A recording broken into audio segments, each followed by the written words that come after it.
এই লোকটা এসে চুপচাপ মোবাইলে জ্যাক লাগিয়ে তার সাথীকে ইশারা করে দেয়। তখন লোকটা বলে, এবার আমার কাজ শুরু করে দিই। এইদিকে দোকানদার বলে, ভাই কি নিবে? এই ফোনটার দাম কত? এই মোবাইলটা তুমি 1 লাখে পেয়ে যাবে। তখনই তার সাথী ফোন করে বলে, আমার কাজ হয়ে গেছে, তুই মোবাইল থেকে জ্যাক বের করে নে।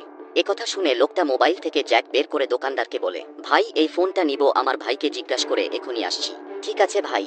কিছুক্ষণ পরে দুজনে এসে বলে, তোমার দোকানের সস্তা দামের ফোন কোনটা? এই ফোনটার দাম সস্তা, 1 লাখে পেয়ে যাবে। তখন লোকটা বলে, ঠিক আছে ভাই, এই ফোনটা নিব। একথা শুনে দোকানদার বলে, ভাই কেনারে টাকা সেন্ড করে দাও। এবং লোকটা টাকা সেন্ড করে তার সাথীকে বলে, তোর ফোনটা বের করে এখানে রেখে দে, বাকিটা আমি সামলাচ্ছি। তখন লোকটা এখানে মোবাইল রেখে চলে যেতে লাগে। আরে আমি তো ভুলেই গেছি, আমার ফোনটা এখানে রয়ে গেছে। তখনই দোকানদার বলে, এই ফোনটা তোমার? হ্যাঁ আমার ফোন, বিশ্বাস না হলে তোমার ফোন গুনে দেখো। একথা শুনে তার ফোনগুলো গুনে বলে, ঠিক আছে ভাই তোমরা এবার যাও। এরপর পাশের দোকানে এসে বলে, এই ফোনটা বিক্রি করব, তুমি নিবে? হ্যাঁ নিব, 10,000 টাকা দেবো, চাইনা কোম্পানির মাল।